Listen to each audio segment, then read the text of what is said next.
C'est un vaste bâtiment qui abrite l'OIAC, l'Organisation internationale contre la prolifération des armes chimiques. En fin d'après-midi, une Citroën se gare sur le parking d'un hôtel à proximité. À bord de la voiture, 4 hommes. Ils sont sous surveillance des services de renseignement hollandais depuis leur arrivée sur le territoire.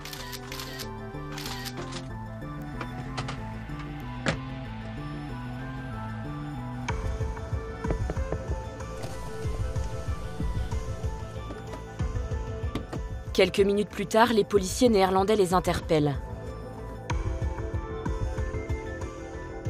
Ils sont en possession de passeports diplomatiques russes.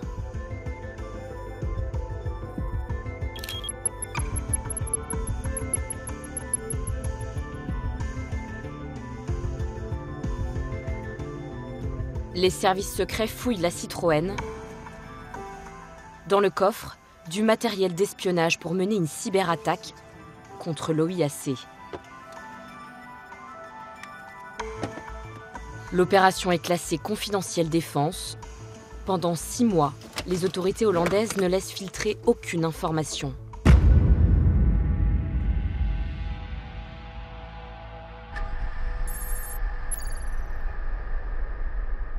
En octobre 2018, la ministre de la Défense néerlandaise en personne lève le voile sur cette affaire lors d'une conférence de presse fracassante.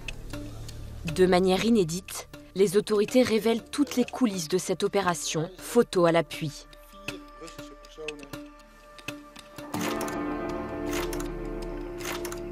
Elles accusent les 4 hommes de travailler pour les services secrets russes.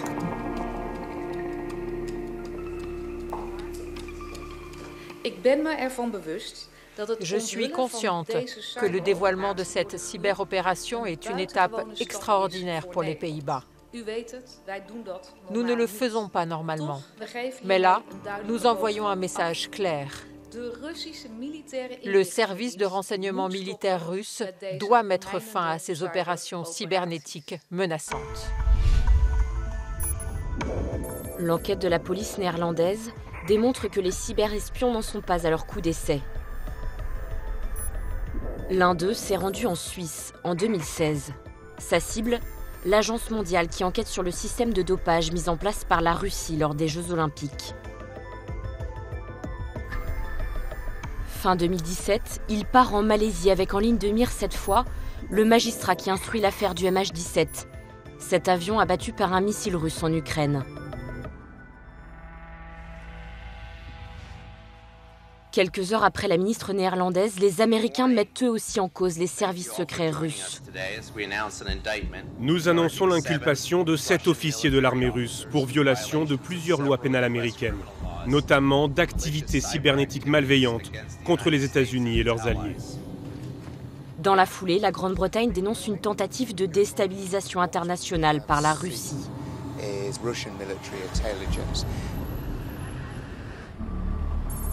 4 jours plus tard, le Kremlin finit par répondre. Il ne prend pas la peine de nier les accusations, mais s'étonne qu'une telle affaire soit étalée en place publique.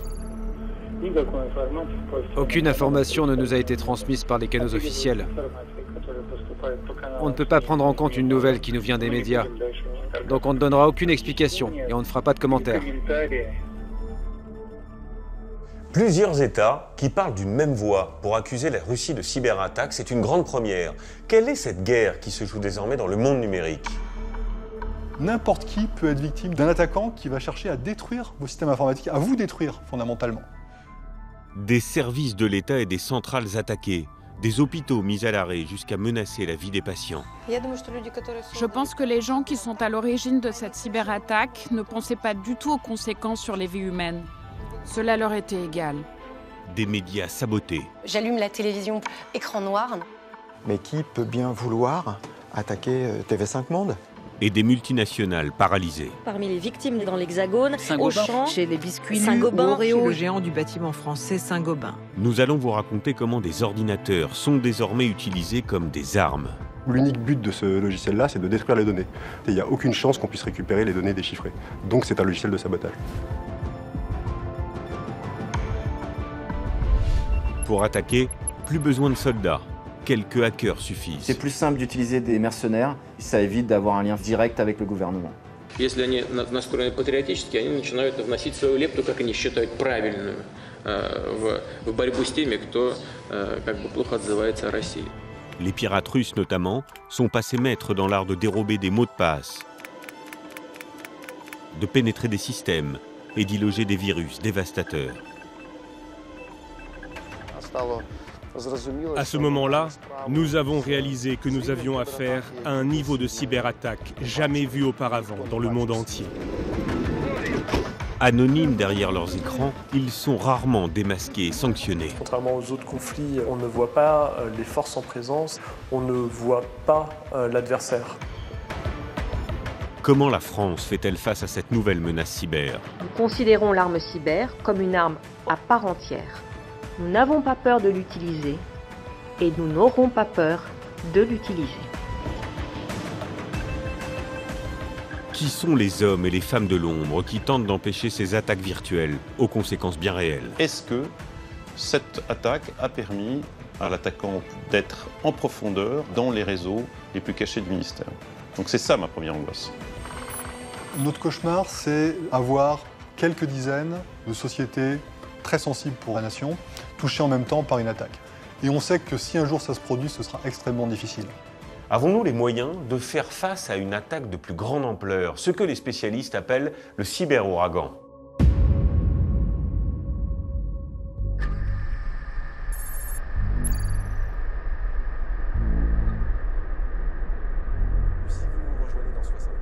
Ce 8 avril aurait dû être un grand jour pour TV5 Monde.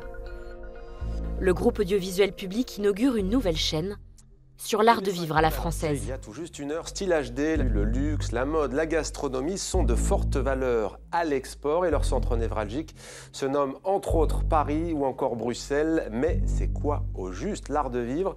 Nous allons tenter de vous apporter... Le directeur de TV5, Yves Bigot, accueille pour l'occasion le ministre des Affaires étrangères, Laurent Fabius. Monsieur le ministre, je vous en prie, le centre nerveux de diffusion. Ah, ça c'est le moment, ou jamais.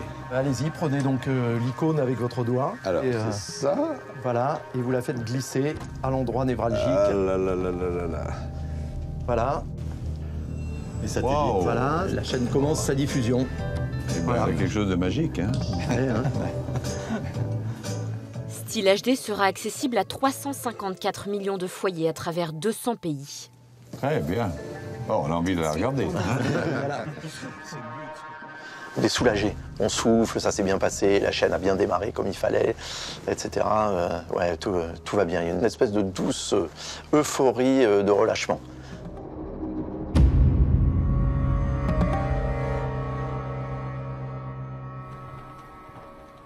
Alexis Renard, lui aussi, est soulagé. C'est lui qui a orchestré le lancement technique de la nouvelle chaîne. Mais alors qu'il s'apprête à rentrer chez lui,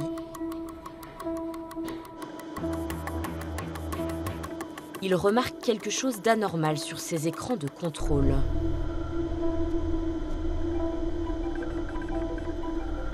Plusieurs voyants d'ordinaire vert sont progressivement en train de passer au rouge.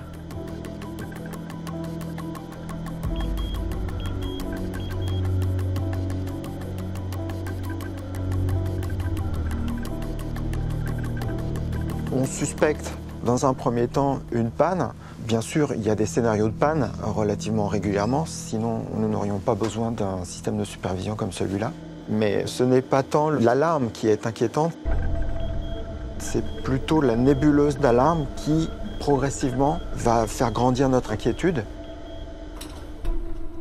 Il est 20h30. Malgré l'heure tardive, le directeur adjoint prend la décision de rappeler au travail une partie de ses informaticiens.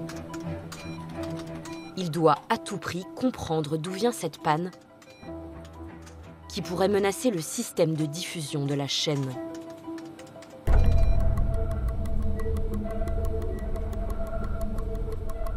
Plus l'équipe intervient, plus je constate que des composants ne répondent pas comme il faut, sont en panne. Je constate que rien n'y fait et que les voyants rouges continuent à augmenter. Là, concrètement, la suspicion d'une attaque s'insinue très profondément dans les esprits de chacun.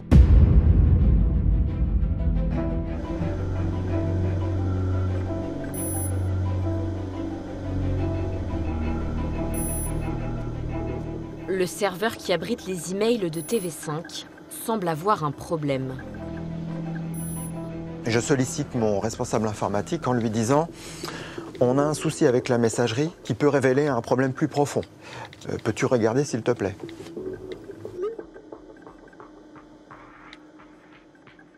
Quand il va revenir vers moi, il me dit donc en gros la messagerie a disparu. Donc ce n'est pas qu'elle est en panne, c'est que le serveur de messagerie lui-même a juste disparu des consoles, disparu des écrans radars. Pour lui, il n'y a qu'une seule explication.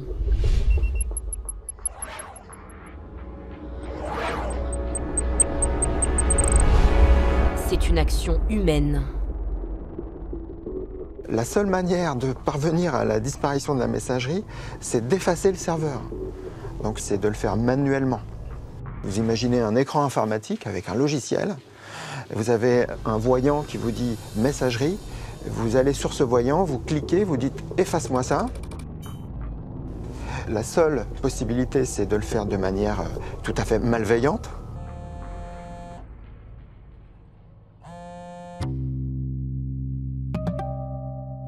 Hélène Zemmour, la directrice du numérique, est chez elle quand elle reçoit un appel. Moi, je suis prévenue par des personnes de mon équipe qui me disent le compte a été visiblement hacké et il y a des messages en arabe qui circulent sur un compte sur Twitter de TV5 Monde. C'est absolument effectivement anormal et on ne comprend pas forcément ces messages. Les réseaux sociaux de TV5 Monde se mettent à diffuser de la propagande d'un certain cybercalifat. ISIS, 4 lettres très explicites, l'acronyme anglais de Daesh. Mais le piratage ne se limite pas aux pages internet. La diffusion même de la chaîne est interrompue. J'essaie d'allumer TV5 Monde sur ma télé. Écran noir. La chaîne francophone n'émet plus dans aucun des 200 pays où elle est normalement diffusée. Hélène Zemmour saute dans un taxi pour rejoindre TV5 Monde. Alexis Renard, toujours sur place, doit se rendre à l'évidence. TV5 subit une cyberattaque venue de l'extérieur. Pour empêcher les pirates de continuer à agir, il faut leur couper tous les accès à la chaîne, fermer toutes les portes. Pour cela, une seule solution, radicale. Je me rappelle d'ailleurs avoir dit « coupe-moi Internet, j'en ai rien à foutre ». Pour une chaîne de télévision, ne plus avoir d'Internet à la fois pour recevoir du contenu, fabriquer du contenu et le publier, le livrer, c'est quelque chose de dramatique. C'est vraiment une décision qui est très douloureuse. Mais en même temps, elle est salvatrice, puisque je sais que de ce fait, les attaquants ne pourront plus agir. Revenu d'urgence rue de Wagram, Yves Bigot, le directeur, fait alerter la place Beauvau. Le ministère de l'Intérieur envoie immédiatement des mineurs et CRS pour sécuriser le bâtiment. Car derrière ce cybercalifat plane la menace terroriste de Daesh. Ce qu'il faut bien comprendre, c'est qu'on est 3 mois après les attentats de Charlie Hebdo et de l'Hypercacher. Et je ne sais pas à ce moment-là s'il n'y a pas une menace sur l'immeuble et donc sur le personnel. On craint qu'il y ait alors, des bombes, je ne sais pas, mais des fusillades, de la prise d'otages. Le directeur réunit Hélène Zemmour, Alexis Renard et les principaux cadres de TV5 Monde. Son bureau se transforme en cellule de crise. On est sonné, hein, un peu comme un boxeur, comme si on avait pris un coup. Et on est un peu perdu, hein, je veux dire, il faut dire les choses, il ne faut pas faire croire qu'on maîtrise ces situations. On ne sait pas ce qui va se passer. On ne sait pas si ça va durer encore 3 minutes ou si ça va durer des heures, peut-être des jours, on n'a aucune idée. On est dans le Schwartz complet. Pour supprimer les messages de propagande du cybercalifat, la priorité d'Hélène Zemmour est de reprendre la main sur les réseaux sociaux. Les process sur Twitter et sur Facebook nécessitent de s'identifier avec les identifiants officiels TV5. Un casse-tête. Le défi qu'on a ce soir-là, c'est de récupérer les identifiants et les accès et les mots de passe, alors même qu'on n'a plus de messagerie et qu'on n'a plus les adresses mail qui ont servi à ouvrir les comptes. Je lui dis là, c'est l'enfer, je n'y arrive pas, on n'a plus rien. Elle parvient finalement à joindre les directions de Twitter et Facebook France, qui confirment « Impossible de récupérer l'accès aux comptes piratés. Ils seront définitivement supprimés, d'autres recréés. »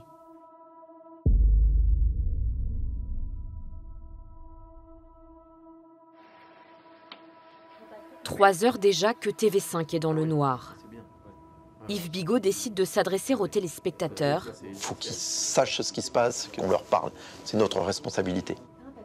Avec les moyens du bord. On a des téléphones mobiles, on sait filmer, donc on fait un message court et on filme cette vidéo. Jusque-là, c'est simple. La difficulté, une fois que le message vidéo est enregistré, c'est de la télécharger pour la mettre en ligne sans réseau. Parce qu'on est dans des bureaux, ça capte pas forcément très bien. Donc, cette image du bras tendu à travers la fenêtre, dans des fenêtres qui ouvrent mal, de bureaux, pour arriver à mettre en ligne cette vidéo. Le message d'Yves Bigot est finalement mis en ligne sur YouTube et sur les réseaux sociaux, tard dans la nuit. TV5 Monde a été victime d'une cyberattaque extrêmement puissante. Ce piratage a conduit l'ensemble de nos 11 chaînes, les 9 généralistes et les 2 thématiques, à virer à l'écran noir. À 5 h du matin, ces écrans noirs se rallument. Mais le direct reste toujours impossible. La chaîne passe des rediffusions.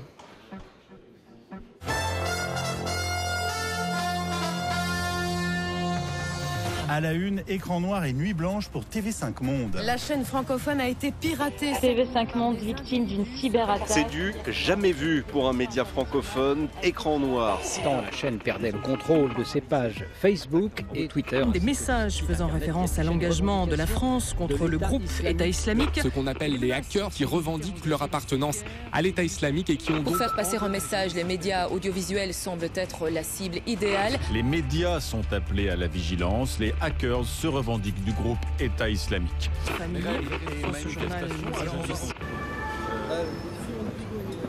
Au petit matin, la cyberattaque fait la une des médias.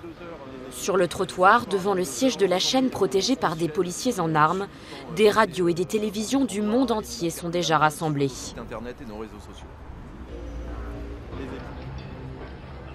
Un petit groupe d'hommes se tient à l'écart de la foule de journalistes. Ce sont des experts informatiques qui viennent à la rescousse de la chaîne. Ils font partie de l'ANSSI, l'agence de l'État en charge de la sécurité informatique. Parmi eux, Bruno Maresco. Cet ingénieur polytechnicien est responsable des opérations. On n'a pas l'habitude d'opérer sous le feu des projecteurs, donc on intervient en général à l'insu de l'attaquant. En général, ce sont des activités qui ressemblent à des activités d'espionnage.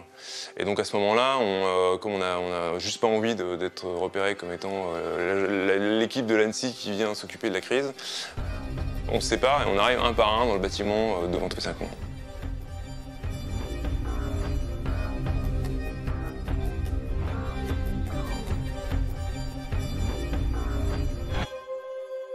Les spécialistes de l'agence d'État ont reçu des instructions de leur directeur, Guillaume Poupard. Pour nous, l'objectif, quand on arrive, c'est vraiment tout de suite de préserver la scène de crime. Ça veut dire être capable de faire des relevés, une sorte de relevé d'empreintes un petit peu dans le monde numérique, de manière à ensuite bien comprendre. Dès la première réunion, les priorités des cyberpompiers de l'ANSSI et de la direction de TV5 s'entrechoquent. On a à peu près un peu plus de 3000 contrats de distribution sur toute la planète. On est partout, on est en Chine, on est en Corée du Nord, on est à Cuba, on est au Soudan du Sud. Mais donc, dans beaucoup de ces contrats, le premier alinéa, c'est vous devez en permanence fournir un signal, sinon le contrat devient caduc. Mon objectif, c'est de remettre en route nos capacités de diffusion, de production, de fabrication de nos journaux télévisés. Le problème, c'est que dès qu'on va commencer à modifier les systèmes informatiques, ce qui est évidemment la tentation de TV5 pour pouvoir relancer ces systèmes, eh bien on va complètement effacer ces indices qui sont parfois très ténus, très fragiles. Chaque minute qui passe sans direct accroît le risque pour TV5 Monde de voir sa fréquence attribuée à une chaîne concurrente.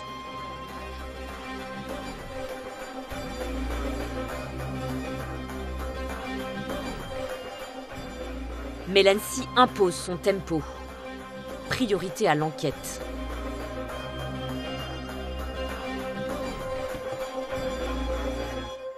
Bruno Maresco et son équipe effectuent des sauvegardes de tous les serveurs et disques durs encore en état. Puis les transmettent pour une analyse approfondie à leur base arrière.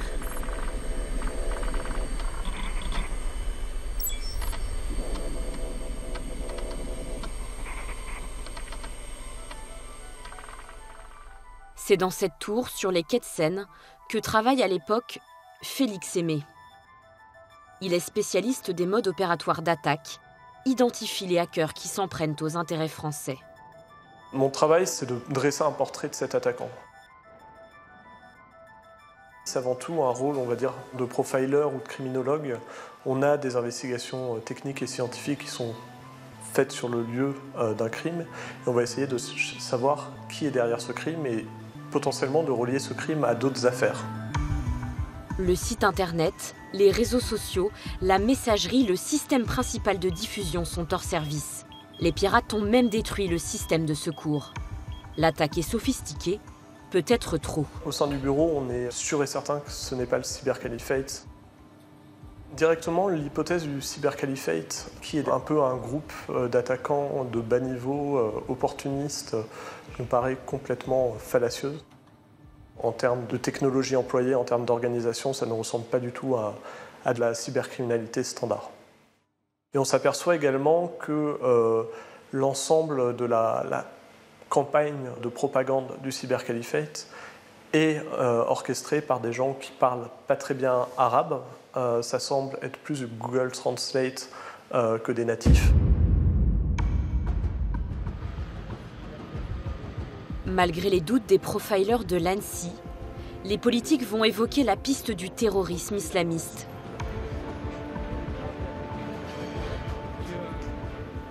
Bernard Cazeneuve, ministre de l'Intérieur et figure de la lutte contre le terrorisme, arrive en personne au siège de la chaîne.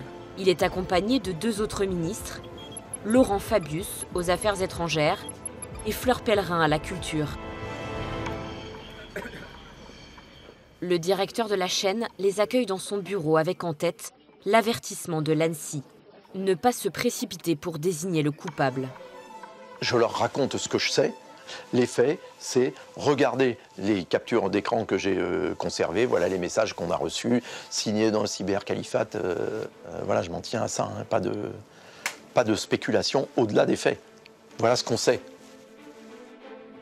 Avant de repartir devant les caméras, le ministre ne va pas faire preuve d'autant de prudence. Nous sommes face à des terroristes déterminés et nous sommes déterminés à les combattre. Les moyens qu'ils mobilisent sont des moyens puissants qui nous obligent à nous adapter en permanence. Et c'est ce que nous faisons sans trêve ni pause. Ça m'étonne qu'il s'engage aussi clairement. Mais je me dis, après tout, il a sans doute des infos que je n'ai pas. Et puis après, les politiques, ils font de la politique. Hein. Donc, on n'est jamais non plus tellement surpris, parfois qu'ils affirment des choses en attendant qu'on les vérifie, quoi.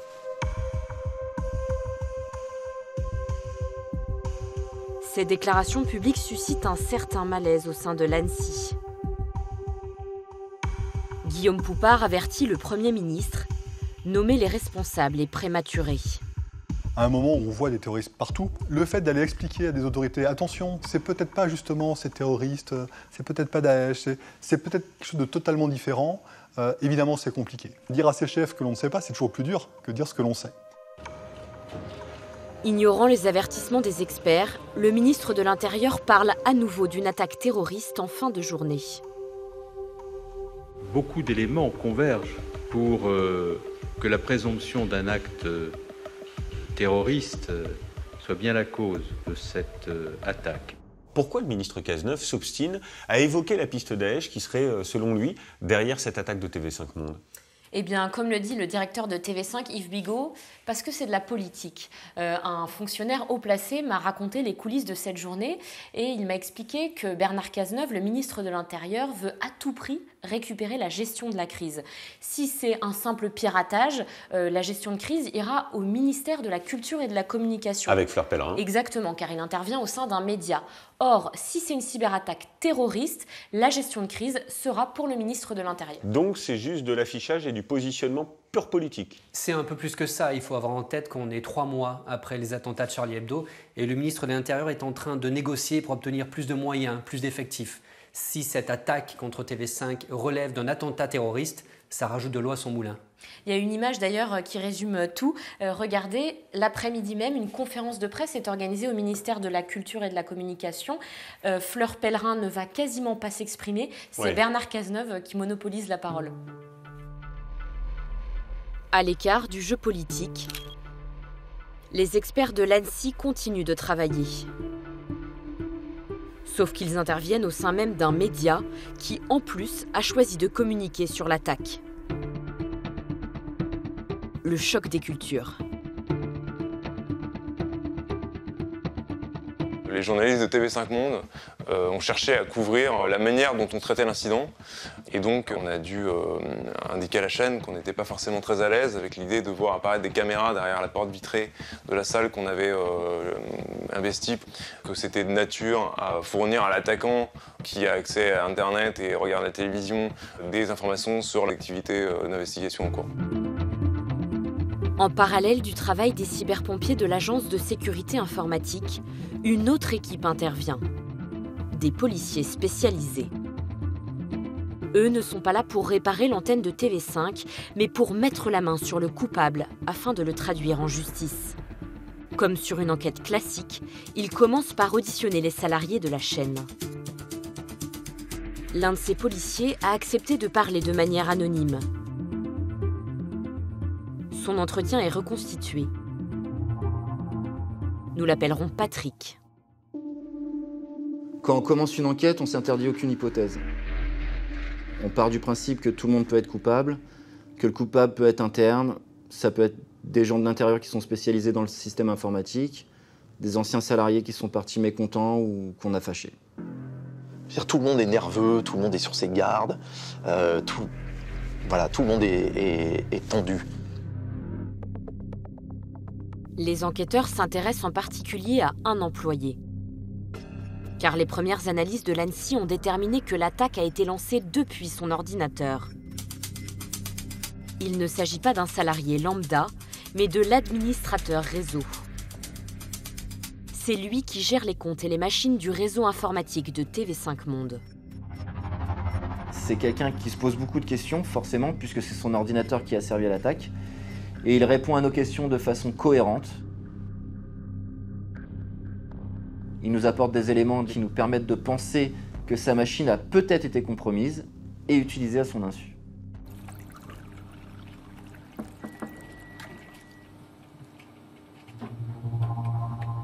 En analysant le disque dur de son ordinateur,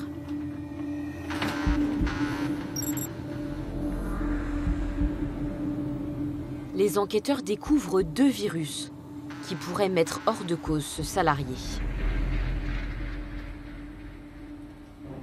On appelle ça des malwares. Le premier, c'est un enregistreur de frappe clavier qui permet à une personne malveillante de récupérer tout ce qui est tapé sur un ordinateur, notamment les mots de passe et les identifiants.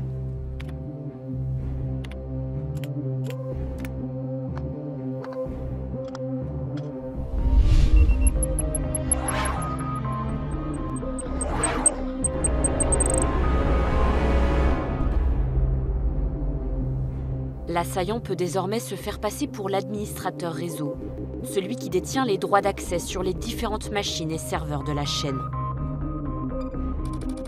Le second fichier ou virus est un petit logiciel qui va permettre à l'attaquant de prendre le contrôle à distance sur la machine sur laquelle il a été installé via des serveurs qui se trouvent la plupart du temps à l'étranger. Le soir de l'attaque, depuis n'importe où dans le monde, il n'a plus qu'à donner des ordres à cet ordinateur. Le jour J, l'attaquant va initier une attaque en faisant une simple commande qui va dire à la machine de l'administrateur réseau qui a été compromise d'effacer le serveur de messagerie.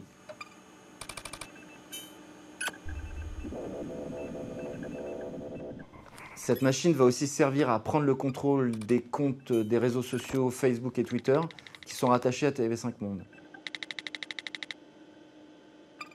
Et enfin, il va dire à la machine de l'administrateur réseau de procéder à la remise à zéro de tous les matériels qui permettent la diffusion des flux vidéo, ce qui engendre les fameux écrans noirs le soir de l'attaque. Comment le pirate a-t-il pu déposer ces virus dans l'ordinateur de l'administrateur de TV5 Monde ? Eh bien, vous allez voir, cette attaque a été préparée de longue date. Ce qu'il faut savoir, c'est qu'à TV5, les caméras des plateaux sont des robots qui sont gérés à distance par un prestataire hollandais. Ce prestataire, c'est quelqu'un qui est très imprudent. Il voyage beaucoup, il se connecte au Wi-Fi des hôtels et des aéroports qui sont très peu sécurisés. L'attaquant a donc pu déposer ces virus sur l'ordinateur de ce prestataire, puis comme ça remonter, infiltrer le réseau de TV5 en passant par les caméras robots, puis aller jusqu'à l'ordinateur de l'administrateur réseau. C'est fou, c'est digne d'un film d'espionnage. Comment se prémunir face à tant d'ingéniosité ? TV5 a sans doute facilité la tâche des hackers. Il faut savoir, c'est ce qu'a révélé notre enquête, que la chaîne n'avait pas changé les mots de passe par défaut des serveurs, notamment les serveurs qui gèrent les caméras robots. Donc c'est comme lorsqu'on achète un nouveau téléphone avec un code PIN 0000, faut le changer. Exactement, donc le pirate n'a eu aucune difficulté à se procurer ce mot de passe. Dès lors, une fois qu'il était entré dans le réseau, il a pris tout son temps pour préparer son attaque.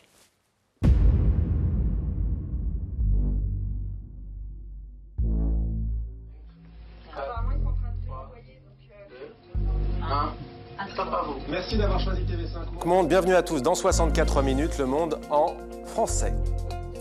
Nous sommes très heureux de vous retrouver après cette attaque d'envergure et inédite contre TV5 Monde, un piratage sans précédent dans l'histoire mondiale de l'audiovisuel. 20 heures après la cyberattaque, les équipes parviennent à recréer des moyens de diffusion de fortune. TV5 reprend l'antenne avec un journal en direct. On se pose la question, est-ce qu'on va aller au bout? Est-ce qu'on va réussir? 64 minutes, c'est long, hein, comme JT. Et on tremble à chaque seconde de ça va marcher, ça va pas marcher, on va réussir à exporter le sujet qui est en cours de montage. Miracle. Ça se passe bien et à partir de là, on reprend nos éditions habituelles et régulières. C'était 64 minutes. Merci encore pour vos nombreux messages de soutien et de solidarité après cette vaste attaque informatique contre nos antennes et nos réseaux sociaux. Il faudra des mois pour que TV5 reconstruise son système informatique, pour un coût de 20 millions d'euros.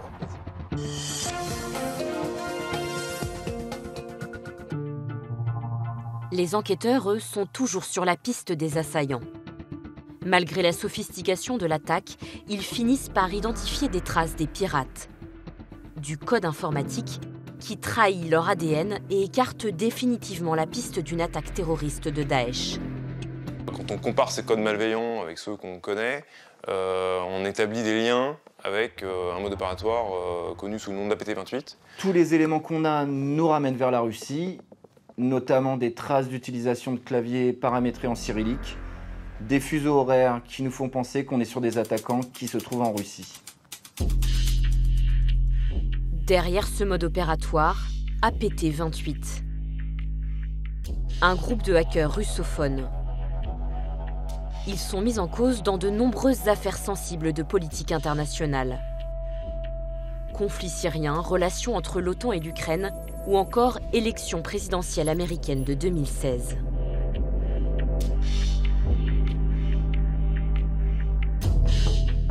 Ce qu'il faut savoir, c'est que les hackers malveillants russes sont très souvent proches du pouvoir. Ils sont utilisés par le pouvoir pour mener des attaques, parce que c'est plus simple d'utiliser des personnes qu'on peut appeler des mercenaires pour des attaques ponctuelles, et puis ça évite d'avoir un lien physique direct avec le gouvernement. En contrepartie, le gouvernement russe laisse ses hackers agir impunément depuis son territoire, et notamment pratiquer des actes de cybercriminalité pour extorquer de l'argent. Tout le monde pense à une attaque terroriste du groupe de Daesh. En fait, cette attaque, elle vient d'ailleurs. Tout semble indiquer en effet que c'est une attaque qui vient d'un État, et pas n'importe lequel, de la Russie. La France fait face à un acte de cyberguerre. Mais pourquoi la Russie nous attaquerait-elle ainsi ? Alors à l'époque, les relations entre la France et la Russie sont assez détériorées sur fond de crise ukrainienne et syrienne. François Hollande a par exemple refusé de se rendre au défilé de commémoration de la victoire sur le nazisme le 9 mai à Moscou. Et Paris a suscité la colère du Kremlin en suspendant la vente de 2 navires Mistral, 2 navires de guerre. Et alors, comment la France réagit ? Et bien justement, la France, elle ne va pas réagir officiellement. Elle estime que si elle accuse nommément la Russie, elle se coupera de toute possibilité de dialogue avec ce pays. Sur ces affaires, dans le cyberespace, on règle généralement les choses par le canal diplomatique et pas frontalement. Donc l'agresseur ne sera jamais désigné ? Même TV5 ne sera pas mise au courant, mais la chaîne finira par l'apprendre, tout comme le grand public, parce que l'information va fuiter.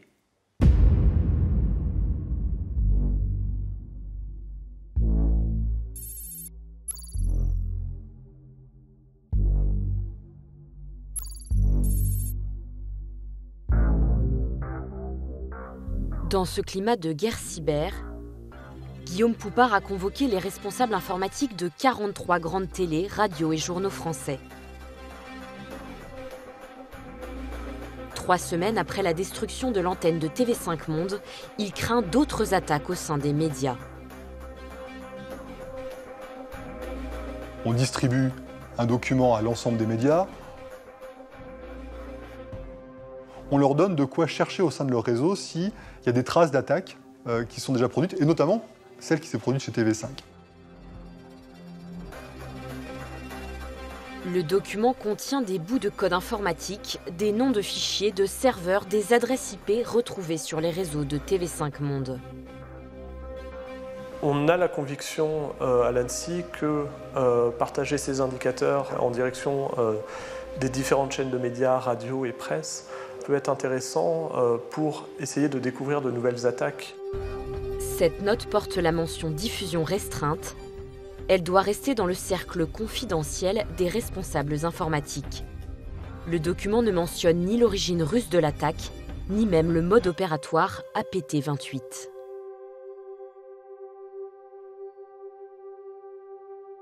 Emmanuel Paquette est journaliste au magazine L'Express.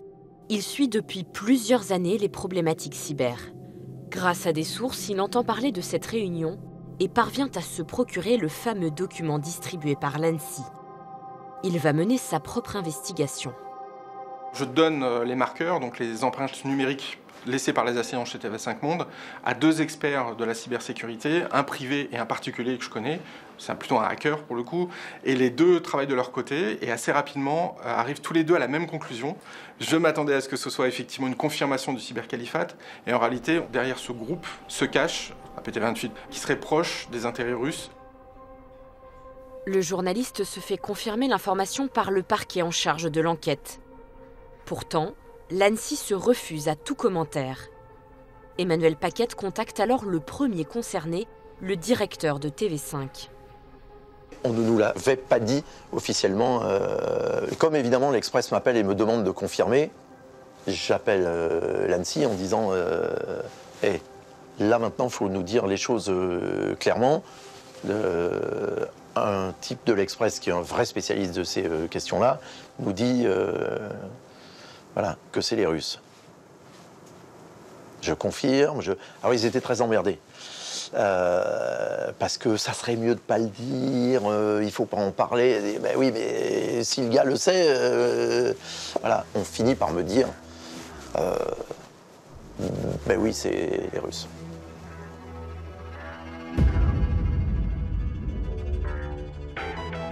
Presque 3 mois jour pour jour après l'attaque, l'Express publie l'enquête d'Emmanuel Paquette. Les enquêteurs s'orientent vers une autre piste, d'origine russe. La publication de l'Express, évidemment, n'arrange pas les affaires de l'ANSSI, ni même les investigations, tout simplement parce qu'on n'est pas coutumier d'attribuer dans les médias des attaques informatiques. Et on craint également, via une attribution publique, d'éventuelles représailles, d'éventuelles nouvelles attaques.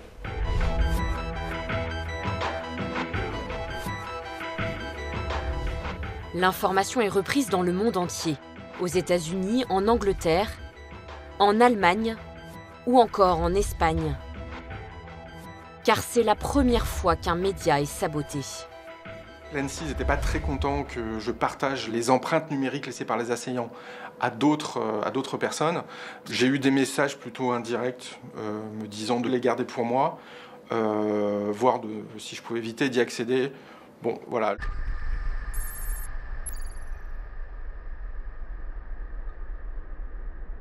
Maintenant que les hackers d'APT28 sont clairement mis en cause, les policiers doivent trouver qui se cache physiquement derrière ce groupe. Mais les pirates ont brouillé les pistes en se dissimulant derrière de nombreux serveurs partout dans le monde. Moi, en tant qu'enquêteur, quand je travaille, je remonte la pelote à l'envers.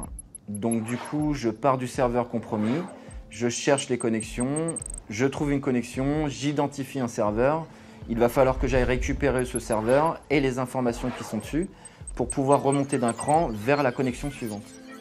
Pendant des mois, les policiers spécialisés travaillent sur les serveurs utilisés pour l'attaque. Mais ils se heurtent finalement à un mur. Certains pays refusent l'accès à leurs machines. D'autres ne conservent pas leurs données. Oui, on a des faisceaux d'indices nombreux et bien forts, mais on ne peut pas amener des éléments de preuve matériels formels. Et surtout, on ne peut pas identifier des personnes physiques. Alors pour nous, c'est très frustrant. Et aujourd'hui, où en est-on de cette affaire? Y a-t-il eu des suites judiciaires? L'affaire a été classée sans suite et aucun de ces hackers russes ne sera jamais traduit en justice. Et les autorités russes n'ont jamais été directement, officiellement mises en cause? Non, mais de toute façon, qu'ils soient mis en cause officiellement ou pas, l'attitude des Russes face à ces accusations est toujours la même. Ils ne prennent pas la peine de démentir. Écoutez cette déclaration de Vladimir Poutine. Это же люди свободные, как художники. Они, значит, настроение у них хорошее, они встали с утра и занимаются тем, что картины рисуют. Также и хакеры. Они проснулись сегодня, прочитали, что там что-то происходит в межгосударственных отношениях. Если они настроены патриотически, они начинают вносить свою лепту, как они считают, правильную, в борьбу с теми, кто как бы плохо отзывается о России. C'est complètement fou ce qu'il dit Vladimir Poutine, on est bien loin des précautions d'usage des autorités françaises. Il semble même justifier les attaques de ces hackers au nom du patriotisme.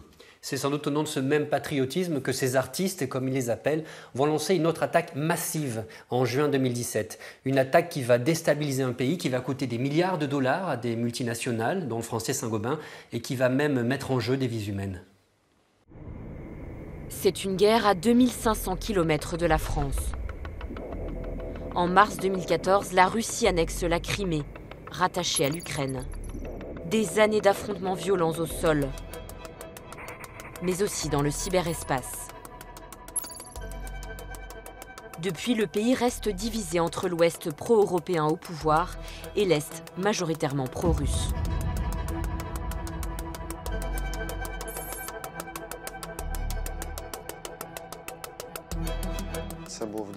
C'était la veille de la journée de la Constitution de l'Ukraine.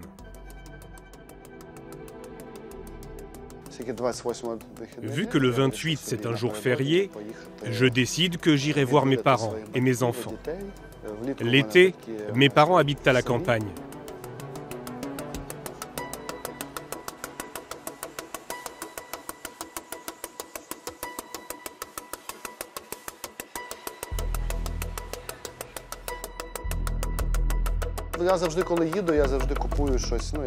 Chaque fois que je vais chez eux, j'achète des friandises, quelque chose de Kiev.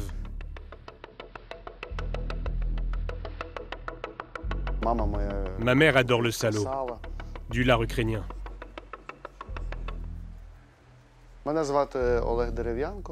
Je m'appelle Oleg Derevianko. Je suis cofondateur de la société ISSP.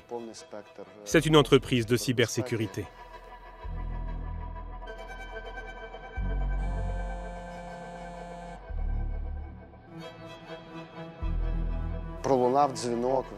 J'ai reçu l'appel d'un ami. Il m'a dit, écoute, quelque chose d'important est en train de se passer. Un gros client vient d'être attaqué.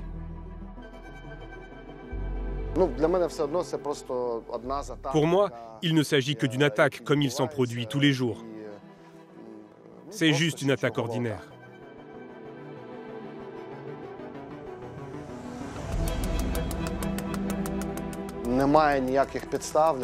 Il n'y a aucune raison que je change mes plans. J'appelle mon partenaire pour lui expliquer la situation. Et il me répond. Écoute, 10 à 15 entreprises m'ont déjà appelé pour me dire qu'elles sont touchées par une forte cyberattaque. C'est sérieux. Tout le système s'arrête et le message de demande de rançon apparaît. Oler Derevienko comprend que l'alerte est beaucoup plus sérieuse qu'il ne l'imaginait. Il s'arrête dans un restaurant en bord de route pour avoir une connexion Internet.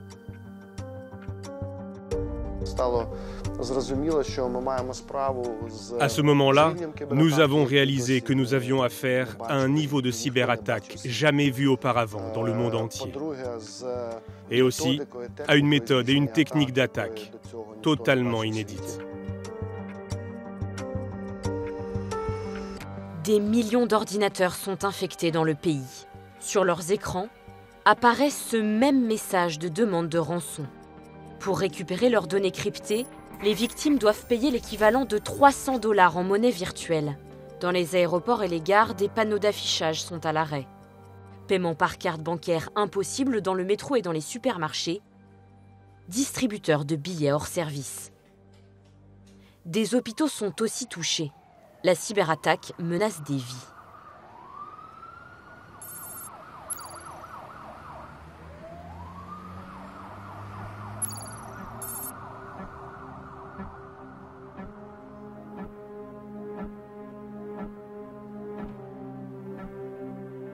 La clinique Boris est l'une des plus réputées de la ville.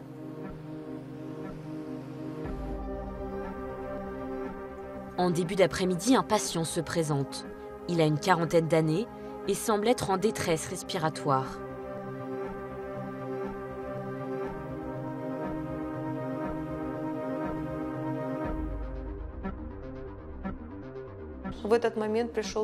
Un patient avec une insuffisance coronarienne est arrivé.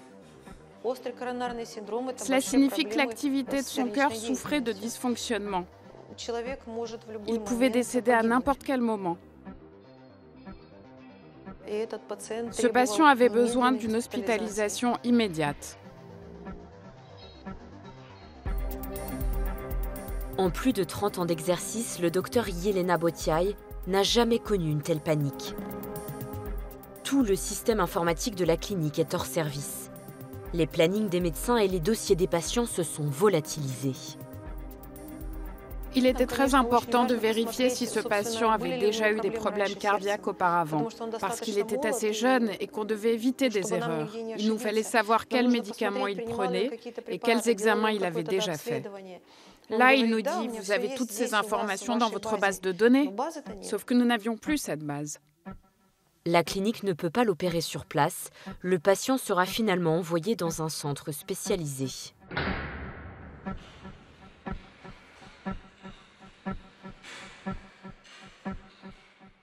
Je pense que les gens qui sont à l'origine de cette cyberattaque ne pensaient pas du tout aux conséquences sur les vies humaines. Cela leur était égal. Au-delà des tragédies individuelles, le blocage généralisé du pays par le virus pourrait déstabiliser le pouvoir en place.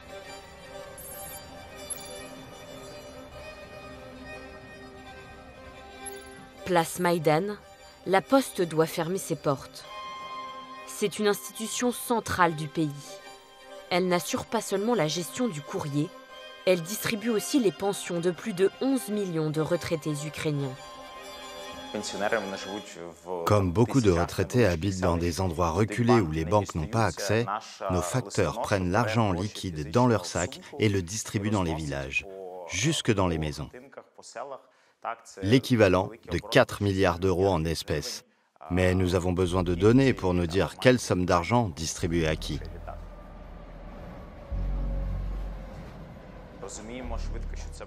Nous avons rapidement compris que ça pouvait déboucher sur une vague de mouvements sociaux. Les gens penseraient que cette cyberattaque est une fiction, provoquée par l'État dans le but de les tromper. Je pense que ceux qui ont planifié l'attaque comptaient sur ça, semer des troubles sociaux, des chocs dans tout le pays.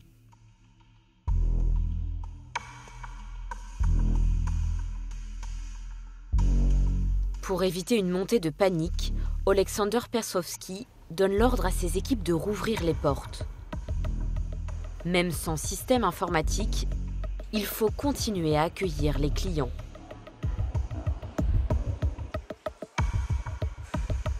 Et pour rassurer les Ukrainiens, il se prête à une conférence de presse diffusée en direct sur les chaînes du pays. Par prévention, nous avons arrêté le système pour éviter la propagation du virus. Une partie de nos services reste accessible. Nous pouvons toujours recevoir les clients et distribuer les colis.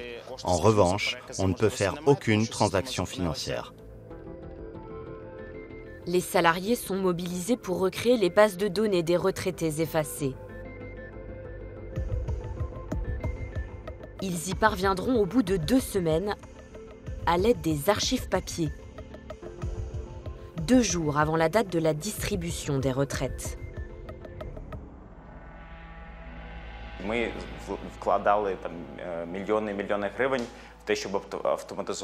Nous avons investi des millions et des millions pour automatiser l'entreprise. À mon arrivée, seuls 2000 de nos 11 000 bureaux de poste étaient connectés au réseau Internet. Nous avons doublé ce nombre. L'ironie du sort, c'est que nous nous sommes battus pour que la société soit davantage dépendante de l'infrastructure informatique. Mais à cause de ça, elle est devenue plus vulnérable.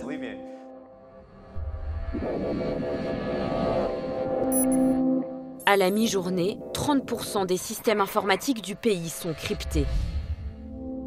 Mais le virus ne s'arrête pas aux frontières du pays. Il se propage à près de 2000 entreprises partout dans le monde. Parmi elles, de grosses multinationales. Les experts le baptisent NotPetya. En France, moins de 4 heures après le début de la cyberattaque en Ukraine, l'ANSSI est sur le pied de guerre.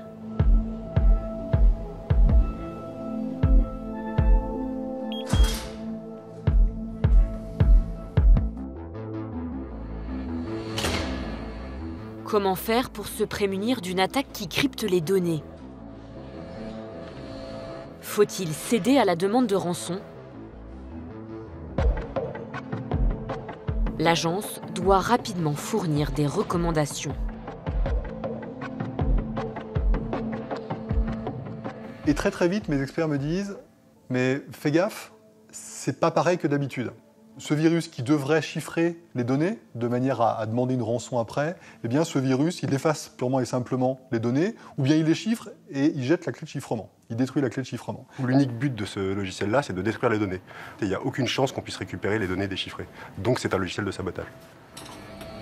Sous les apparences d'une demande de rançon, les hackers ne cherchent pas à gagner de l'argent, mais à détruire.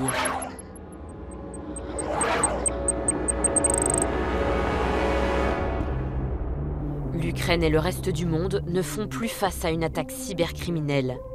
Il s'agit d'un acte de guerre mené dans le but d'anéantir un maximum d'infrastructures. Ce qu'on craint, le scénario catastrophe, c'est tout un secteur français qui tombe, les transports, l'énergie, qui s'arrêterait et qui paralyserait tout ou partie du pays et sur lequel on serait obligé d'intervenir rapidement. On sait que si ça se produit, ce sera extrêmement difficile. Les experts, on en a, c'est notre force. On n'a pas de quoi les envoyer dans toutes les entreprises françaises. C'est une évidence. Guillaume Poupard et ses équipes s'engagent dans une course contre la montre. NotPetya se propage à grande vitesse. L'ANSSI doit trouver un vaccin avant que la France ne se fasse infecter. La première consigne finalement que je donne à mes équipes opérationnelles, c'est aller me trouver une victime. Il nous faut une victime sur laquelle faire des prélèvements. Ça peut paraître très cynique, mais on a besoin d'un patient infecté pour pouvoir comprendre la maladie de manière à préparer l'antidote.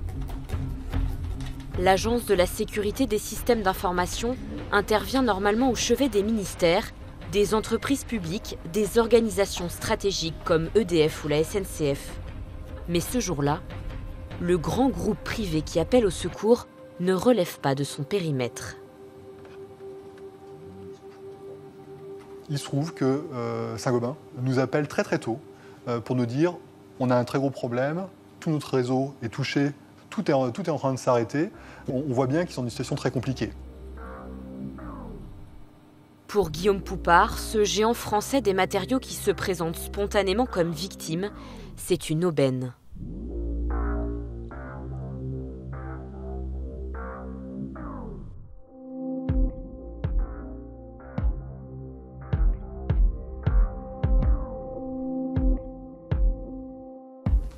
Des experts de l'Annecy quittent le centre de cyberdéfense pour aller prélever la souche du virus directement au siège de Saint-Gobain. Ils vont tenter de sauver de la catastrophe l'un des fleurons de l'industrie française.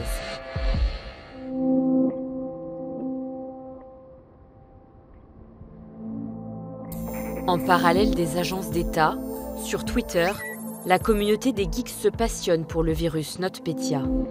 Très vite, un nom revient en boucle dans leurs échanges, MEDOC. MEDOC est un logiciel de comptabilité ukrainien utilisé par des entreprises et des institutions locales pour déclarer leurs impôts. C'est lui qui aurait permis aux attaquants de répandre leur virus destructeur.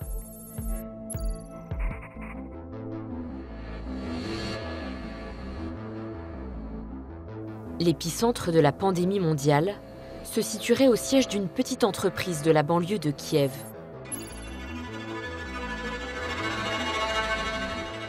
La société Linkos a développé ce logiciel MEDOC et le commercialise.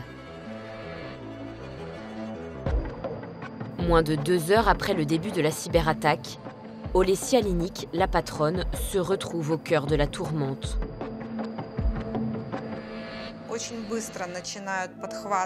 Très rapidement, tous les médias commencent à diffuser cette information et à faire leur une avec ce titre. La mise à jour du logiciel MEDOC propage le virus NotPetya en Ukraine.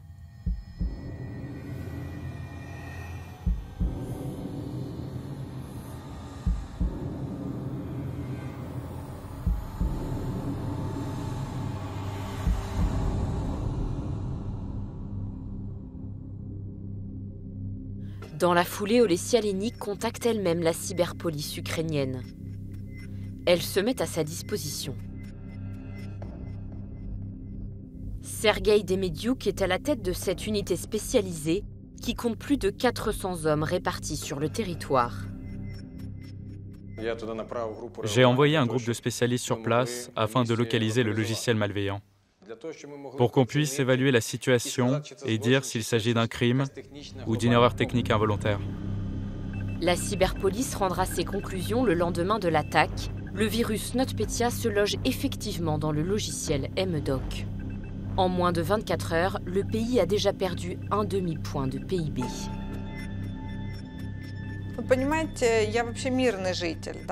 Mettez-vous à ma place. Je ne suis pas un soldat, je suis une civile. Donc, devenir l'épicentre de la guerre, de cette cyberguerre, j'ai du mal à l'avaler, comme tout ce conflit d'ailleurs. Et aujourd'hui, est-on sûr que la patronne de cette entreprise ukrainienne ignorait vraiment que son logiciel était au cœur du scandale de cette cyberattaque? Oui, car les assaillants vont se servir de son logiciel à son insu pour propager leur virus. En somme, une sorte de cheval de Troie. L'avantage pour eux, c'est que ce logiciel, il est utilisé par quasiment toutes les entreprises et les institutions ukrainiennes pour déclarer leurs impôts. Et donc les hackers vont envoyer une fausse demande de mise à jour du logiciel à tous ces utilisateurs. Et les utilisateurs, quand ils cliquent dessus, ils se font inoculer le virus. Quel lien, concrètement, entre cette petite entreprise ukrainienne de comptabilité et la multinationale française Saint-Gobain? Saint-Gobain avait une filiale ukrainienne qui utilisait ce logiciel. Entre-temps, Saint-Gobain avait vendu l'entreprise, mais il en restait l'administrateur réseau pour encore 3 mois. Autrement dit, à 3 mois près, Saint-Gobain aurait pu éviter cette massive attaque informatique. Voici le journal. Bonjour à tous. À la une ce matin, comme une traînée de poudre. Une cyberattaque à l'échelle mondiale, planétaire. Cyberattaque spectaculaire. La bombe informatique a touché la France. Des entreprises françaises. Parmi les victimes dans l'Hexagone, Auchan, chez les biscuits Lu ou Oreo, les chocolats Côte d'Or, Saint-Gobain, Milka, Saint-Gobain ou encore de la Maïf. Les préservatifs Durex, Saint-Gobain, laboratoire pharmaceutique. Steradan, Desktop, On parle de l'industriel Saint-Gobain, chez le géant du bâtiment français Saint-Gobain.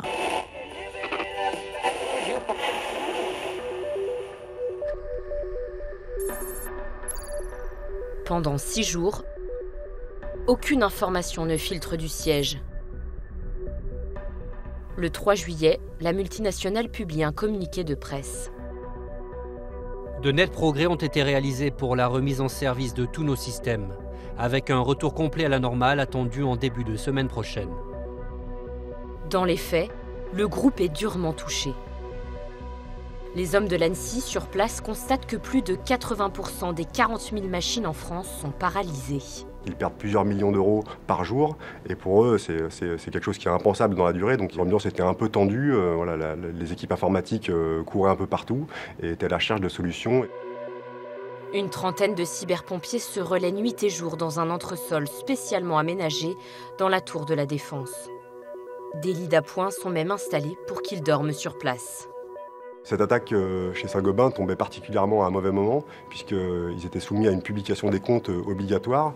Et le fait de ne pas publier ces comptes financiers peut entraîner des pénalités. Donc effectivement, ils sont très demandeurs et mettent beaucoup de pression pour qu'on redémarre vite. Il faudra 3 semaines au groupe français pour reconstruire un réseau sain et revenir à la normale. Dans cette cyberattaque, Saint-Gobain a perdu au moins 250 millions d'euros de chiffre d'affaires.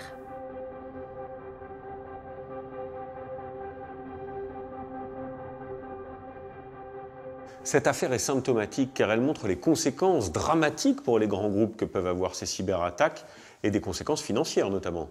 Oui, et en interne, chez Saint-Gobain, c'est vraiment vécu comme un échec. Nous les avons sollicités à plusieurs reprises et ils n'ont jamais souhaité participer à ce documentaire. Même à l'époque, ils ont verrouillé leur communication. Il n'existe aucune image officielle de leur magasin, La Paire ou Point P, à l'arrêt suite à l'attaque du virus. Et les seules images, celles qu'on a utilisées dans le documentaire, nous ont été données par une source non autorisée. Mais alors pourquoi un tel silence? Alors déjà parce que ça fait partie de l'ADN du groupe, Saint-Gobain communique peu. Et puis il y a aussi, semble-t-il, un problème de sécurité informatique dans ce groupe. Oui, puisque dans les années 2000, la direction du groupe a souhaité que toutes les filiales puissent échanger et partager. Elle a donc fait un réseau informatique ouvert, très à plat, comme ils appellent dans leur jargon, ce qui fait que quand le virus se propage à un endroit dans le réseau, il peut très vite se propager à l'ensemble du groupe. Donc il y a eu des failles. Exactement, il y aurait aussi eu un problème au niveau de la gestion des identifiants et des mots de passe. L'administrateur réseau aurait choisi un même identifiant et un même mot de passe pour accéder à plusieurs ordinateurs. Donc on connaît le virus, on sait comment il s'est propagé, reste une inconnue. Qui l'a inoculé? À Paris, Félix Aimé, le profiler de hackers, vient de quitter son poste à l'ANSSI. Lorsque l'attaque survient, c'est son 2e jour de travail pour l'une des principales sociétés privées d'antivirus. Un collègue lui envoie par mail le fichier contenant NotPetya. Mais il n'a pas encore ses outils informatiques pour traquer les pirates. Je reçois le fichier et je viens l'ouvrir sur un traitement de texte parce que j'ai que ce logiciel à disposition. Et ce que je cherchais à savoir, c'était s'il y avait des chaînes de caractères reconnaissables. Des indices qui me font tilter sur un groupe d'attaquants ou un autre.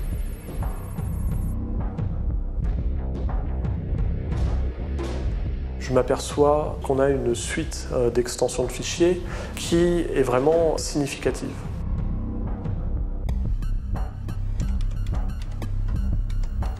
Je copie-colle ces blocs de caractères sur Google et là, je tombe sur un code malveillant associé au mode opératoire Black Energy.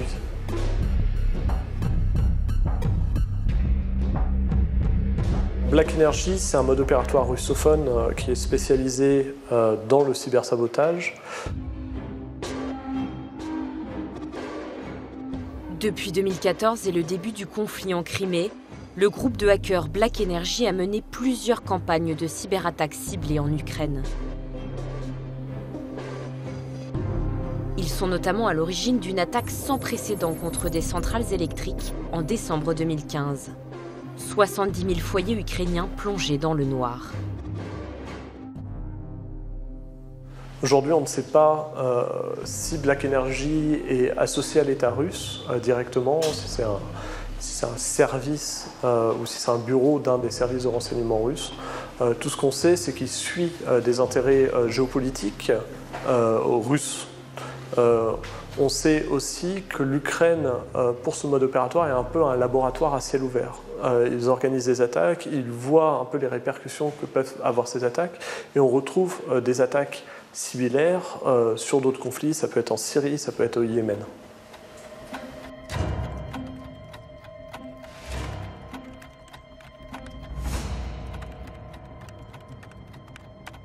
Le profiler se retient de lier directement les hackers russes de Black Energy au Kremlin. Les autorités ukrainiennes, elles, vont prendre moins de précautions.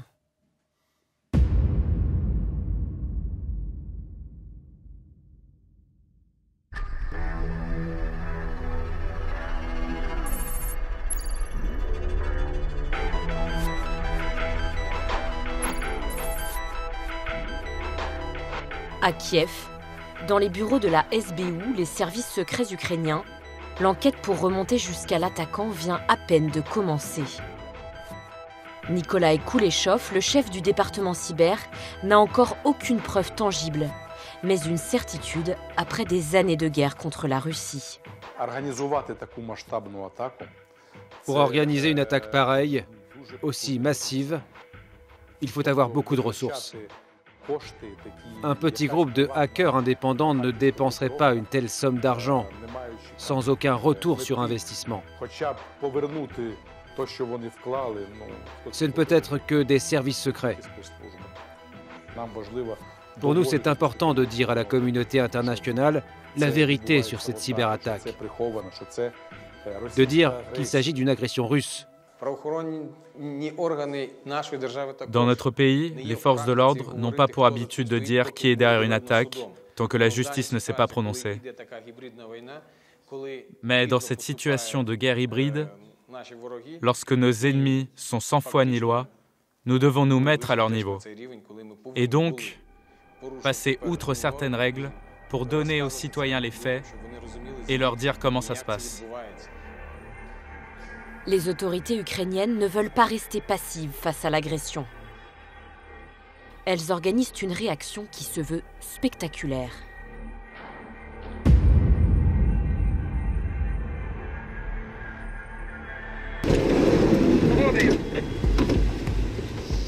Un commando d'intervention de la police ukrainienne débarque dans l'entreprise d'Olesya Linik.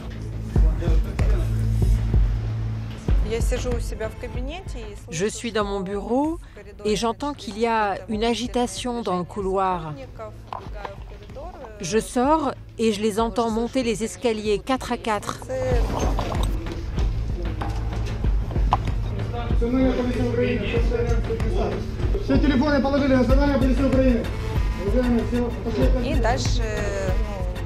Puis j'entends des cris. Tout le monde s'éloigne des ordinateurs. Alignez-vous devant le mur. Nous sortons tous et nous nous mettons en rang. Ils me demandent où se trouvent les serveurs. Je leur réponds, il y en a à chaque étage.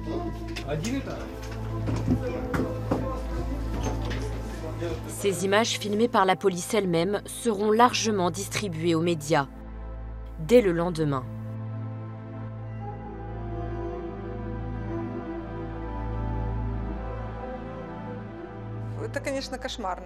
C'était un cauchemar. Vous savez, pour de simples employés de bureau, se retrouver face à des hommes avec des mitraillettes braquées sur vous, évidemment, c'était un choc colossal pour tout le monde. Certes, c'était très désagréable et inconfortable pour les dirigeants de cette société, car nous avons violé leurs droits et leurs libertés, mais d'un autre côté, nous avons fait du bon travail. Nous espérions ainsi que les criminels qui nous voient agir réaliseraient que tôt ou tard, avec une force aussi puissante, nous serions en mesure de venir les arrêter aussi. Est-ce que cette démonstration de force à l'endroit de la Russie va fonctionner ? Vous vous doutez bien que non, mais les Ukrainiens n'ont pas vraiment d'autres moyens que ça.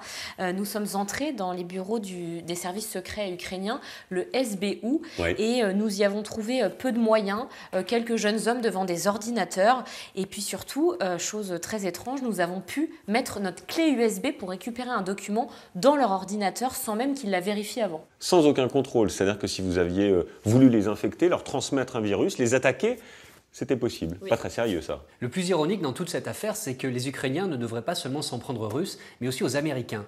Parce qu'à l'origine de toute cette histoire, il y a la NSA, la célèbre agence de renseignement américaine. C'est elle qui a découvert une faille dans le logiciel Microsoft. Mais au lieu d'avertir l'industriel pour qu'il corrige cette faille, la NSA l'a conservée pour elle en espérant l'utiliser plus tard dans de futures attaques. Et pourquoi cette faille s'est retrouvée entre les mains des hackers russes de Black Energy? Mais parce que c'est l'arroseur arrosé, la NSA s'est fait dérober tout un arsenal de failles par des pirates informatiques, dont celle qui est à l'origine du virus NotPetya. Et ces failles informatiques se sont retrouvées sur Internet en vente, et donc tout hacker malveillant pouvait les utiliser. C'est un monde sans règles, où tous les coups sont permis. Tous les coups sont permis, avec un gros avantage. Il n'est pas nécessaire d'entretenir et de financer une armée d'espions pour mener une attaque, il suffit d'un virus. Et vous allez voir comment l'armée française elle-même va être victime d'une de ces opérations d'espionnage.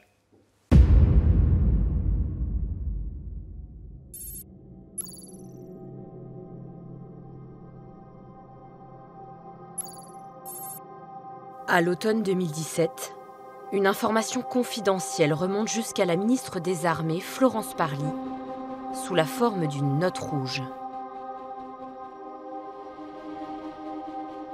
Des boîtes mail de militaires français ont été piratées. La cyberattaque est en cours, elle est très sophistiquée et pourrait donc être l'œuvre d'un État. C'est le général Olivier Bonnet de Pailleret qui a fait rédiger le document.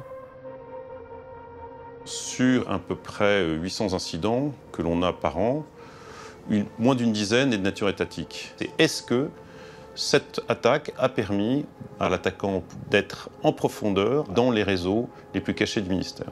Donc c'est ça ma première angoisse. L'information est prise très au sérieux au sommet de l'État. La ministre demande à être tenue au courant de l'évolution de l'attaque.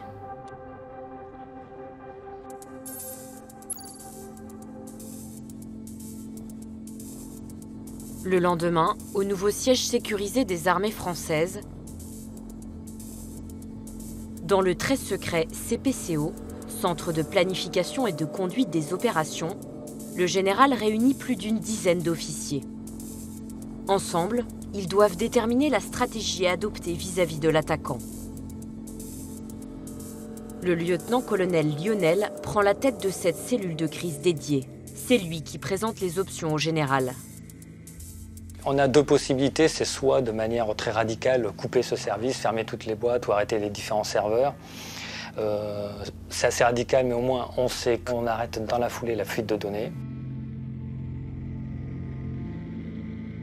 On a une deuxième possibilité, c'est de laisser continuer l'attaquant, continuer son évolution, de manière à mieux le surveiller, à comprendre exactement son mode d'action et également son objectif. L'option 2 permettrait d'en apprendre beaucoup sur l'ennemi. Mais elle peut aussi se révéler risquée si l'attaquant prépare une offensive majeure. Je prends la décision à un moment de dire, écoutez, non, je crois qu'on peut en savoir plus sur qui nous attaque, comment il nous attaque, pourquoi il nous attaque. Donc on va laisser l'attaque continuer à perdurer. Pas question d'avertir tous les services de l'armée qu'une attaque est en cours. Ce serait contre-productif. La cellule de crise établit la liste restreinte de ceux qui sont mis au courant.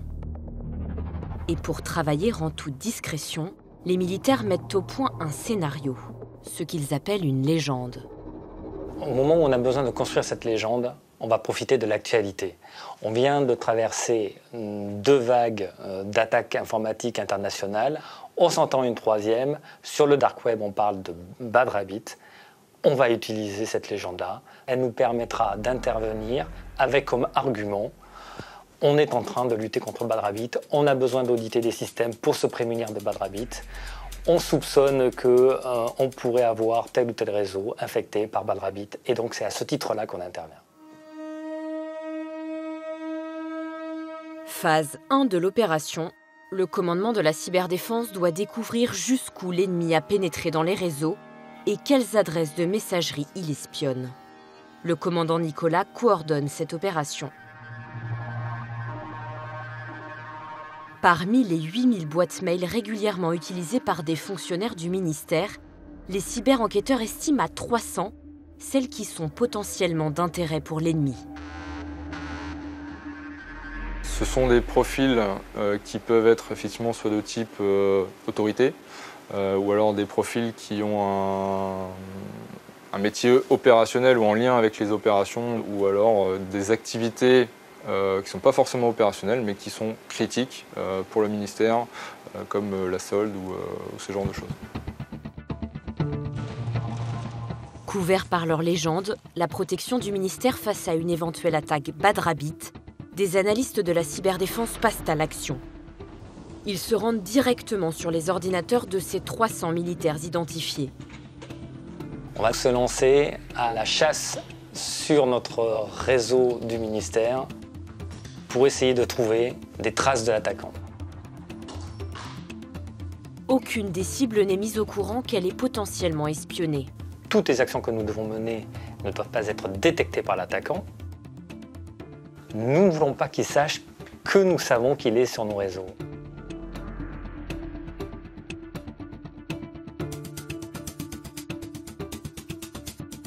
Le commandant Nicolas et ses hommes parviennent à déterminer que 19 boîtes mail ont été visitées par l'attaquant.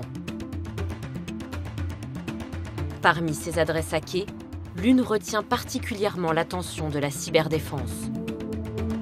C'est une boîte aux lettres qui est utilisée par un officier qui travaille au profit de la marine pour ravitailler en carburant l'ensemble des bâtiments de la marine.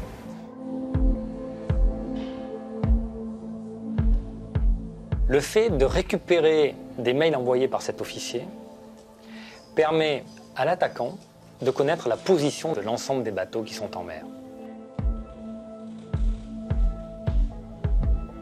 Plusieurs bâtiments de la marine actuellement soutiennent des opérations militaires, elles sont engagées dans des opérations militaires.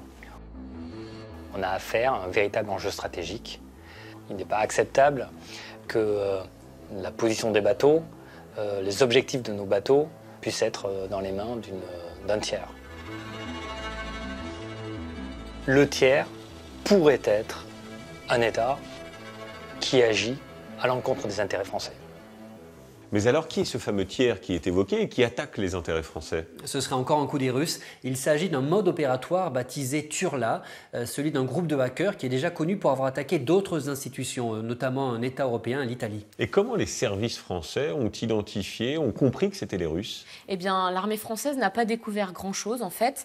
Le point de départ de l'histoire, ce sont les Allemands qui surveillent un serveur hébergé sur leur territoire et qui vont découvrir dans ce serveur des traces de Turla, donc des adresses IP, c'est la carte d'identité des hackers et des noms de domaine qui sont associés à Turla. Ensuite, les Allemands vont prévenir l'armée française qui, elle, ne va faire que confirmer qu'il s'agit bien de Turla. Donc pour être clair, les services français, les spécialistes de ces cyberattaques en France n'ont rien vu. Oui, et d'ailleurs, une source m'a raconté que ça avait chauffé en haut lieu. La ministre des Armées, Florence Parly, n'est pas du tout contente que le commandement de la cyberdéfense soit passé à côté de cette intrusion ennemie. Mais passé cette première désillusion, l'armée française a tenté de retourner l'attaque, cette fois à son avantage.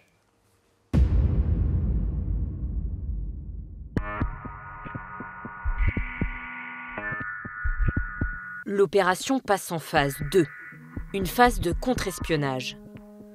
Désormais, les militaires connaissent les 19 personnalités ciblées par les hackers de Turla. Ils vont à leur tour espionner l'espion. Il faut laisser progresser l'attaquant. Il ne faut surtout pas qu'il sache qu'on l'a détecté. Et du coup, il ne faut pas modifier les comportements des usagers. On ne dit rien aux propriétaires des boîtes aux lettres qui ne seront pas, qu'ils ont été compromis. On en parle à leurs autorités, à leurs chefs, qui vont les faire travailler sur des domaines moins sensibles, ce qui fait qu'ils continueront à utiliser leur boîte aux lettres comme ils le faisaient régulièrement. En revanche, les données seront soit obsolètes, soit très peu utilisables. L'officier de marine en charge des ravitaillements en carburant continue son travail, mais sa hiérarchie lui confie des commandes pour des navires moins stratégiques. Pendant des mois, les cybersoldats observent en temps réel les mouvements de l'attaquant. Les heures de connexion, les mails qu'il ouvre.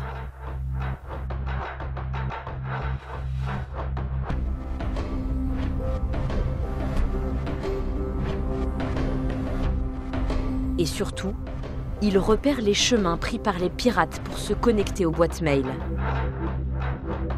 Au total, 22 serveurs répartis dans 10 pays du monde. Alors ces serveurs, ce sont des serveurs qui existent déjà. Des serveurs de jeu, par exemple, où on sait que ce sont des jeunes qui vont mettre en place des serveurs pour jouer sans mettre de sécurité. L'attaquant va profiter de ces serveurs pour mener des attaques et faire des rebonds, différents rebonds dans différents pays pour venir ensuite récupérer les mails. La liste de ces serveurs vient s'ajouter à la base de données sur Turla. Avec cette opération de contre-espionnage, l'armée française espère se prémunir à l'avenir d'attaques similaires perpétrées par ce groupe de hackers. J'estime qu'on est allé jusqu'au bout de notre enquête et qu'il est temps, maintenant qu'on a cette connaissance générale, d'arrêter cette attaque. Fin mai 2018, 7 mois après le lancement de l'opération de contre-espionnage Turla, le commandement de la cyberdéfense décide d'arrêter de jouer avec le feu. L'attaquant est chassé des boîtes mail de manière radicale. Tous les identifiants et mots de passe seront changés.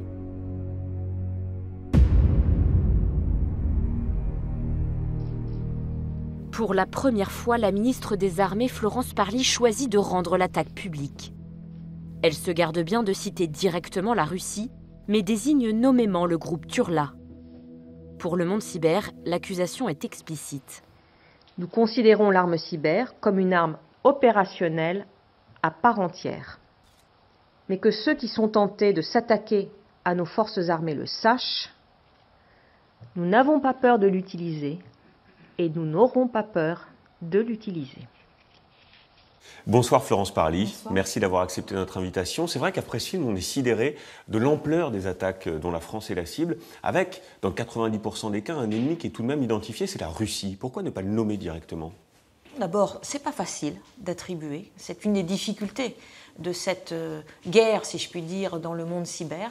C'est qu'il faut précisément remonter le fil conducteur des attaques. Et votre film, je crois, a montré comment parfois il faut aussi savoir se mettre en position d'observateur pour comprendre la manière dont l'attaquant opère et, si possible, rattacher cela à des modes opératoires qui ont déjà été observés ailleurs et qui permettent cette attribution. Donc l'attribution n'est pas chose simple. Donc c'est pas toujours la Russie. Mais quand vous il vaut mieux ne pas se tromper. Mais parce que accuser quelqu'un à tort dans ces matières-là, surtout s'il s'agit d'État, peut avoir des conséquences importantes. Mais tout de même, quand vous nommez le réseau Turla, on sait que c'est la Russie qui se cache derrière. C'est un mode opératoire, Turla, que certains attribuent à la Russie. Mais la France n'a jamais attribué officiellement cette attaque. Et pourquoi ? Pourquoi est-ce qu'on nomme pas directement l'ennemi ? Je vous pose la question parce que dans le cas d'une guerre classique, et vous avez vous-même déclaré que la cyberguerre, c'est une guerre à part entière, dans une guerre classique, on nomme l'ennemi, on réplique par la diplomatie, par des attaques ciblées. Donc si la Russie est notre ennemi, pourquoi continuer à taper dans le dos de Vladimir Poutine comme si c'était un ami ? C'est une guerre, mais ça n'est pas une guerre classique, justement. Une guerre, au sens classique du terme, c'est une guerre qui s'entend sur des théâtres ou dans des milieux qui sont bien connus. Une guerre terrestre, une guerre dans la sphère aérienne, une guerre marine ou sous-marine. Ce que nous découvrons et ce que nous expérimentons avec la cyberdéfense, c'est qu'il y a de nouveaux milieux. Le cyber en est un. Et cette guerre-là, ou ces attaques, ont comme caractéristique qu'elles sont très peu visibles et que le mode opératoire change sans cesse. Est-ce que nous, on réplique quand on est attaqué comme ça ? Nous ne nous interdisons pas d'agir.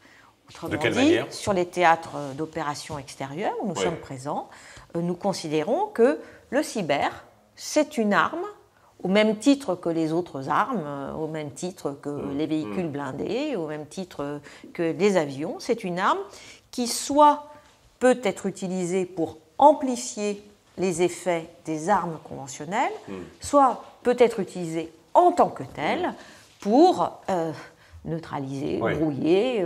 Mais ça, en tout c'est cas, sur les théâtres d'opération, Madame la ministre, c'est-à-dire en Syrie, en Irak, au Mali. Mais quand on est attaqué, par exemple, sur les services, sur les serveurs de la défense, comme ça a été le cas avec Turla, dans le cas Turla, est-ce qu'on réplique et de quelle manière? Mais je vous pose la question, et je fais peut-être une analogie avec la guerre classique. Quand on est bombardé, on bombarde l'ennemi et on réplique. Mais enfin, nous ne sommes pas en guerre sur notre territoire national. Est-ce qu'aujourd'hui, quand nos services sont attaqués de façon massive, TV5 encore une fois, les services de la défense, est-ce qu'on réplique? Est-ce que nous aussi on lance des offensives numériques? Nous nous protégeons.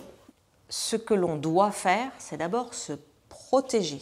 Là, vous me parlez de services publics. Ces services publics ne sont pas en guerre. Hein. Les services publics doivent d'abord protéger les données, s'agissant d'un hôpital, les données d'un patient et s'assurer que l'ensemble des systèmes qui permettent de faire fonctionner un hôpital restent intègres. Donc il s'agit de protéger. Ensuite, il faut parvenir à identifier. Et j'ai indiqué combien le processus d'identification était un processus complexe. Et lorsque on identifie, on peut en effet faire savoir à celui que l'on a identifié, que l'on sait qui il est. Ensuite, l'histoire ne regarde pas nécessairement, la suite de l'histoire ne regarde pas nécessairement le grand public. C'est du secret défense? C'est confidentiel. C'est confidentiel, mais ça existe. Mais ça existe. On lance des attaques de temps en temps pour répliquer quand on est attaqué. Je n'ai pas dit cela, j'ai dit qu'on peut faire savoir à celui dont on pense qu'il est l'auteur que l'on a compris qui il était et ce qu'il avait fait. On révèle dans notre film que ce sont les Allemands qui nous ont alertés. Est-ce que ça veut dire qu'il y a des failles dans les services français? Ça veut dire qu'il faut une coopération. Et je parlais tout à l'heure de l'Union européenne, donc de l'OTAN. C'est la coopération La européenne. clé, c'est la coopération, parce qu'il n'y a pas de frontière. De la même manière qu'il n'y a aucune frontière entre les attaques civiles ou les attaques qui concernent le monde militaire, il n'y a pas non plus de frontière entre les différents pays européens. Sur la société civile, quels peuvent être les plus grands dangers de ces attaques? Et vous, en tant que ministre, qu'est-ce que vous redoutez? Vous avez cité un danger majeur, c'est celui de porter atteinte à nos libertés et à la démocratie. Et de déstabiliser nos pays. En faussant, si je puis dire, la perception et la compréhension que peuvent avoir nos concitoyens de ce qui se passe dans leur environnement. C'est pour moi sans doute l'un des sujets majeurs. C'est-à-dire qu'au fond, le développement extraordinaire d'Internet qui a été un moyen formidable pour échanger, propager des idées, diffuser du savoir, peut, lorsque cet outil est mis entre les mains de personnes malveillantes, peut se retourner au fond contre nos démocraties qui se nourrissent au fond de ces libertés. La démocratie et la liberté, c'est la même chose. La démocratie sans la liberté, ce n'est pas la démocratie. Merci Florence Parelli, merci. Merci.